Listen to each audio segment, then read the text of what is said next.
देखिए nutrition value depend करती है। अब चारा जैसे अगर हम ज्वार या बाजरे की बात करते हैं तो 8 से 9% के आसपास उसमें प्रोटीन होता है और बाजरे में उससे कम है। मक्के में 12 या 14% के आसपास में, लेकिन इस चारे में 18% से अबव है।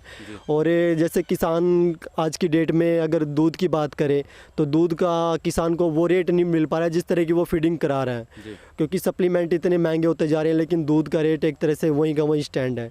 लेकिन अगर ये चारा अगर खिलाएंगे तो उसका जो फीड की कॉस्टिंग है वो कम आएगी और फीड की कॉस्टिंग कम आने से किसान को फ़ायदा होएगा और दूसरा कि परमानेंट हरा चारा रहेगा उसके पास में। जय हिंद किसान भाइयों, आज का वीडियो बहुत जरूरी है आपके लिए। अगर आप एक पशुपालक हैं, आप एक किसान है, किसान भाइयों जैसे आप देख रहे हैं हमारे साथ राधे राणा जी हैं, बड़े गांव करनाल हरियाणा में आज आए हुए हैं। सर के पहले भी काफ़ी वीडियोस दे चुके हैं। आज का जो वीडियो है बहुत स्पेशल है। काफ़ी कमेंट करते हैं आप लोग के नीचे, स्मार्ट नेपियर ग्रास क्या है, सुपर नेपियर ग्रास क्या है, ये इतना महंगा क्यों है, न्यूट्रिशन वैल्यू नहीं है, इस तरह के सारे कमेंट के जवाब आज हम सर से लेंगे। आपको पहले जैसे बताया कोई पेड वीडियो नहीं है। सबसे पहले राणा जी आपका स्वागत करता हूं और आपने पहले भी बहुत अच्छी जानकारी दिया किसान भाइयों को, उसके लिए धन्यवाद दूंगा आपका। आप बताइए सर, स्मार्ट नेपियर में सुपर नेपियर में क्या फ़र्क है?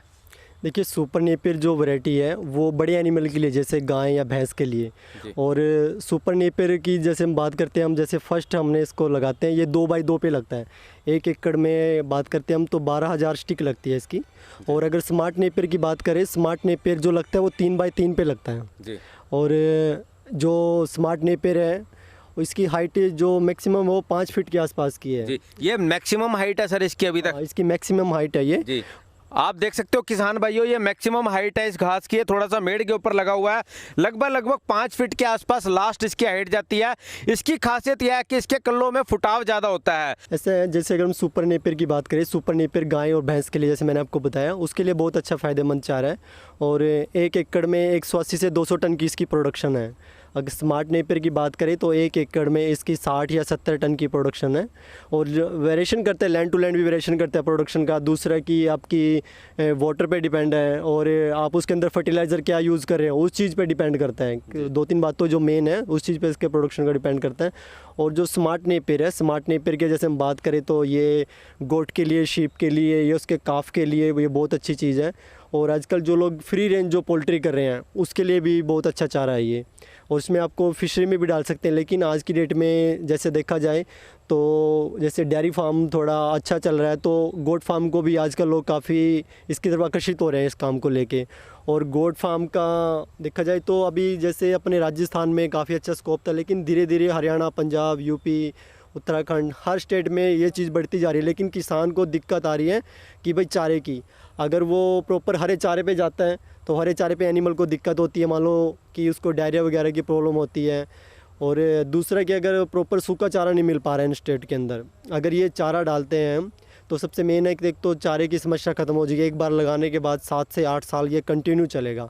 अगर एक टाइम में अगर किसान के पास में सूखे चारा भी कम है तब भी कोई दिक्कत नहीं है, तब भी हरा चारे उस पर रह सकता है एनिमल। क्योंकि खुद मैं अपने गोट में अपने यूज़ कर रहा हूँ और हमने देखा पूरे 1 महीने हमने इसको फ्री खिलाया सूखे चारे के बिना, तो जानवरों को कोई दिक्कत नहीं हुई, कोई डायरिया उसको नहीं हुआ, कोई टॉक्सिसिटी उसको नहीं हुई है और बिल्कुल बढ़िया साफ़ सुथरा रहा। सबसे मैं अभी जैसे सुपर नेपियर है, सुपर नेपियर अगर हम गोट को डालते हैं तो उसका सॉफ्ट पत्ता ही वो ले पाता है, जो नीचे की जो डंडी है जो थोड़ा हार्ड है उसको नहीं वो खा पाता है।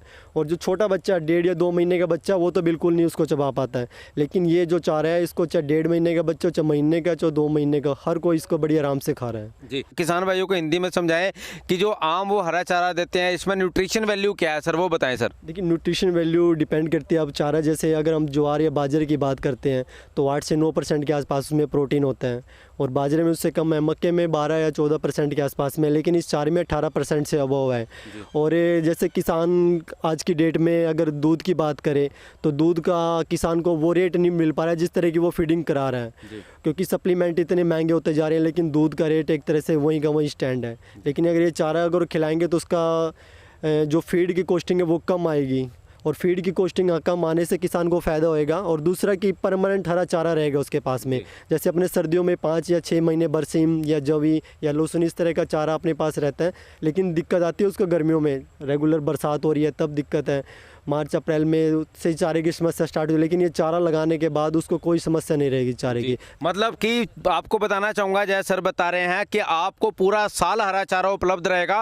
न्यूट्रिशन वैल्यू भी बहुत अच्छी है, जैसा कि सर ने बताया। जैसे 3x3 पे सर ने लगाया हुआ है, इसको लगाने का तरीका क्या है सर, ये भी बता दीजिए। देखिए इसकी ये स्टिक आती है जी। तो स्टिक मान लो जैसे इसकी अगर 3 या 4 इंच की है तो आधी इसकी मान लो 2 इंच ज़मीन में जाएगा 3x3 पे।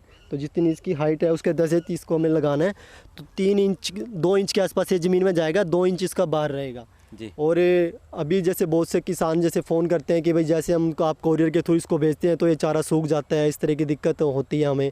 तो हम जो इसकी स्टिक भेज रहे हैं पूरी लंबी स्टिक भेज रहे हैं हम, ये इस तरह की स्टिक दे रहे हैं हम, छोटी स्टिक नहीं दे रहे हैं। पार्सल जो हम कराते हैं तो उसमें से किसान को खुद अपने आप इसमें कटिंग करनी पड़ेगी। जैसे इसमें से 3 या 4 या 5 या 6 नोट निकलेगी एक उसमें से, एक स्टिक में से, तो इससे ये ख़राब नहीं हो पाएगी 14-15 दिन तक, 16 दिन तक कोई दिक्कत नहीं आएगी इसमें। और जो छोटी स्टिक हमने 1-2 बार स्टार्टिंग में पार्सल कराया तो वो ख़राब हो गई है।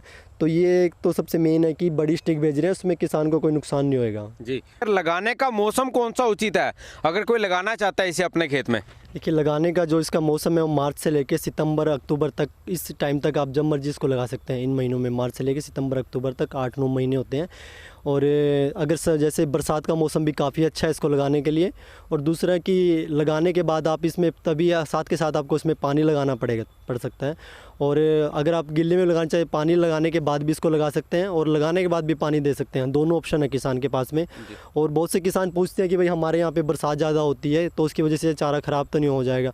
एक बार ये स्टार्ट होना चाहिए, उसके बाद चाहे जितनी मर्जी बरसात हो इसमें कोई दिक्कत नहीं आती है जी। अगर कोई सिंचाई करना चाहता है तो सिंचाई कितने दिन बाद करनी चाहिए? देखिए वैसे सिंचाई डिपेंड करती है, लैंड टू लैंड डिपेंड करती है। मान लो हमारे यहाँ पे पानी हम जैसे देते हैं 10 दिन या 12 दिन या 15 दिन में देते हैं, राजस्थान में उनमें 4 दिन में उनको कई बार 2 बार लगाना पड़ता है या हफ्ते में 3 बार भी लगाना पड़ता है। दूसरा की वेरिएशन करता है लैंड टू लैंड, उनको जैसी रिक्वायरमेंट हो उस तरह से पानी दीजिए। ज़्यादा पानी की इसमें रिक्वायरमेंट तो कमी होती है, थोड़ी नमी ज़्यादा चाहिए इस चारे के अंदर। जी, बहुत बढ़िया तरीके सर ने बताया। तो हम आगे चलते हैं सर को लेकर, अब जानते हैं सुपर नेपियर ग्रास के बारे में। जैसा आप देख पा रहे हैं किसान भाइयों, ये है सुपर नेपियर। इसकी हाइट ज़्यादा है, अगर मैं बात करता हूँ लगभग 15 फीट से भी ज़्यादा की हाइट है। सर इसके बारे में बताएं, इसमें और उसमें क्या फ़र्क है, एक बार आप थोड़ा सा इस बारे में बताएं। न्यूट्रिशन वैल्यू भी क्या है और इसके अंदर जैसे आप बता रहे हैं ये 2 रुपये की स्टिक है, वो 5 रुपये की स्टिक है, इन दोनों में क्या फ़र्क है सर? देखिए जो सुपर नेपियर जो पैक्चंग 1 वैरायटी है, ये थाईलैंड की वैरायटी है, चोंग सिटी की। और जो सुपर नेपियर है वो बड़े एनिमल के लिए, जैसे मैंने पहले बताया, गाय या भैंस के लिए अच्छा चारा है। और 1 एकड़ में अगर आप इस चारे को लगाते हैं तो 24 से 25 एनिमल, बड़े जो एनिमल है वो बड़ी आराम से रह सकते हैं। और बहुत से किसान जो आजकल फ़ोन करते हैं भाई इसका साइलेज, इस सुपर नेपियर पैक्चंग 1 का साइलेज भी बन सकता है अगर कोई किसान बनाना चाहे। दूसरा है कि अभी हम जैसे बात करते हैं ज्वार, मक्की या बाजरा की, तो उसमें किसानों को दिक्कत आ रही है कि भाई टॉक्सिसिटी डायरे हो जाते हैं एनिमल को। अगर वो टाइम से पहले खिलाते हैं, हरे चारे का अगर खिला लिया तब उसको डायरे हो रहा है, ज़्यादा पक गया चारा तब उसको डायरे हो गया। लेकिन ये बिल्कुल सॉफ्ट चारा है गाय भैंस के लिए, अगर थोड़ा दिन लेट भी होता है तब भी इसमें कोई दिक्कत नहीं है। और सबसे मेन बात है कि इसमें कोई भी स्प्रे वगैरह इस तरह कोई फर्टिलाइज़र डालने की कोई ज़रूरत नहीं है, बिल्कुल ऑर्गेनिक तरीके से करे और जानवर आपका बीमार होने से बचा रहेगा। जी, बहुत बढ़िया तरीके सर ने बताया। मैं सर का बहुत बहुत धन्यवाद देना चाहूँगा। किसान भाइयों पूरी तरह से समझाने की कोशिश की गई है। इसके अलावा भी आपके पास कोई सवाल रह जाता है तो आप नीचे कमेंट बॉक्स में हमसे पूछ सकते हैं। किसान भाइयों सर का नंबर नीचे डिस्प्ले में चल रहा है, अगर आप इस तरह का हरे चारे की स्टिक लेना चाहें तो सर से आप संपर्क कर सकते हैं। इसके अलावा किसान भाइयों मैं फिर से बताऊं, ये कोई पेड प्रमोशन नहीं है। अगर आपको 1000 बार अच्छा लगता है तब आप हरा चारा मंगाइए जो भी सर बता रहे हैं। अगर आपको वीडियो अच्छा लगता है तो लाइक और शेयर जरूर करना। मैं सर का बहुत बहुत धन्यवाद देना चाहूँगा। किसान भाइयों पूरा वीडियो देखने के लिए धन्यवाद। जय हिंद, जय भारत।